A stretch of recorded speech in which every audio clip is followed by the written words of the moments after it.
Ini ketakutan al-khauf. Semua orang takut karena mati, termasuk Utsman. Dan dia bilang, "Hei, saya akan panggil dokter pribadi saya." Di rumahnya ada 3 dokter yang sudah disiapkan. Tiap hari hanya sekedar tensi darah, kemudian menguji kemampuan seberapa besar imunnya dia. Dan apa yang terjadi? Dokter pribadi mengatakan, "Pak Hotman, sementara Anda lockdown dirimu dulu. 14 hari di rumah, kamu tidak usah melakukan aktivitas di luar." Dia semakin takut karena dia bilang, dokter bilang, "Kalau kamu tidak kena, alhamdulillah, tapi kalau kamu kena, kita tunggu sampai 15 hari ini ke depan." Semakin takut. Semua obat-obat yang diminum oleh orang-orang yang kena tadi dihabisin, diminum semua. Satu. Yang kedua apa? Dokter bilang, "Kamu harus sesering mungkin cuci tangan dan mandi." Kebetulan di belakang rumahnya itu halamannya luas dan ada kolam renang. Tiap hari jumlah dia masuk ke dalam kolam renang itu berapa? 1, 2, 3? Enggak. 20 kali. Bayangin. 20 kali dia mandi di dalam kolam renang itu. Dan 20 kali dia cuci badannya dengan sabun.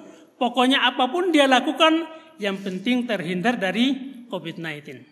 Ini al-khauf, sebuah ketakutan yang berlebihan. Kemudian yang kedua apa?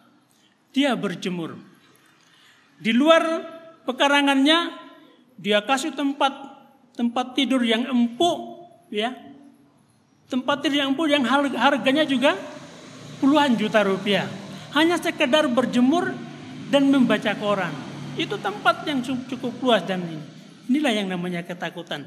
Dan dia setiap berapa menit dia harus sanitasi. Bahkan HP yang punya dia sendiri itu disanitasi. Hanya untuk menghindari ketakutannya yang berlebihan ini. Nah, inilah namanya orang kaya. Jadi tidak hanya Hotman saja. Banyak orang kaya yang mengalami ketakutan. Jadi Allah mengatakan, "Wala nabluwannakum bisyai'im minal khauf."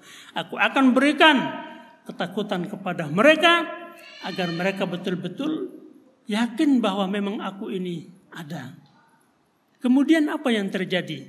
Dia bilang ketika ditanya, "Wahai Hotman, andaikan kamu kena, kemudian kamu menghadapi kematian, kira-kira hartamu itu kenapa?" Begitu dengar itu semakin sedih.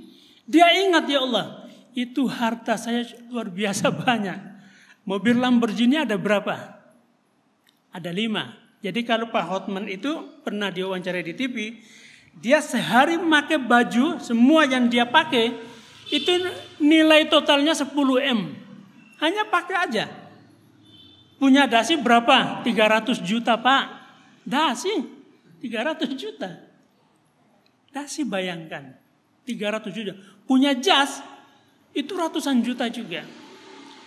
Belum lagi kita bicara tentang jam tangan. Jam tangan itu sekitar 2,5 M.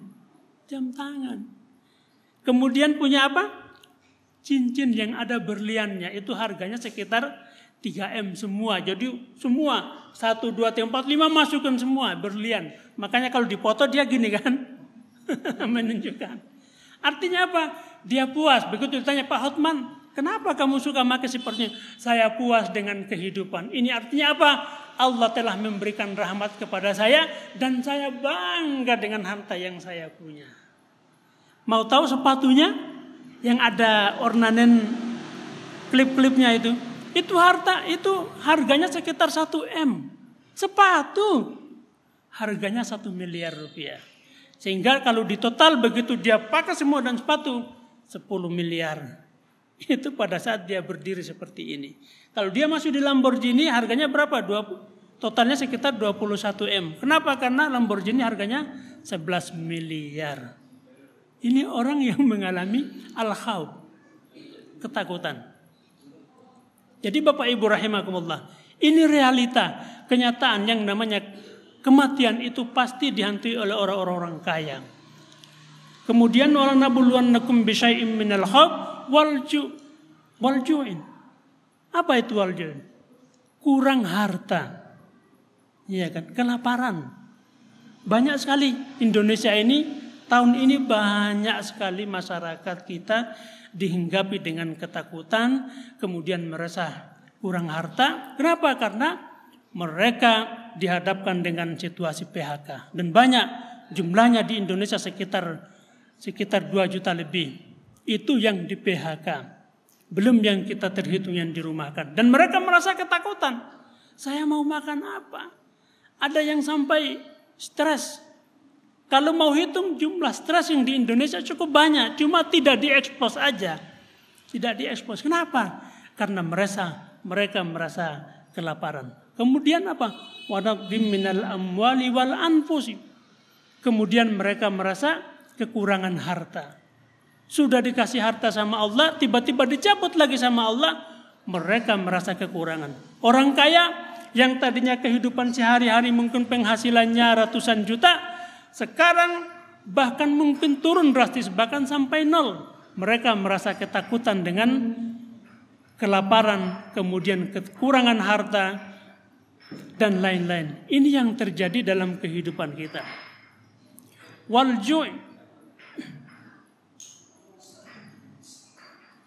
was samarat wa basyiris sabirin. Kemudian kata Allah, hendaklah berikan berita gembira kepada orang-orang yang sabar. Jadi Bapak Ibu rahimakumullah, ini situasi seperti ini di dalam Al-Quran Allah sudah memberikan peringatan kepada kita bahwa Allah akan menguji kita dengan ketakutan, kekurangan harta, kemudian buah-buahan, dan sekarang ini sudah menjadi satu realita untuk kehidupan kita. Tidak ada satu manusia di dunia ini yang tidak takut dengan kenyataan yang ada. Maka semua orang, ya, bahkan yang namanya hand sanitizer ini sudah sekian ribu, bahkan sekian juta yang sudah dibagikan hanya untuk membackup dirinya. Belum lagi kita bicara yang lain. Masjid-masjid yang selama ini biasanya kita laksanakan sholat dengan urutannya shop yang ini, banyak orang menggunakan shopnya yang seperti permainan catur. Ini kenapa? Karena al-khawf, rasa ketakutan yang berlebihan. Nah, ini yang terjadi melanda dunia sekarang.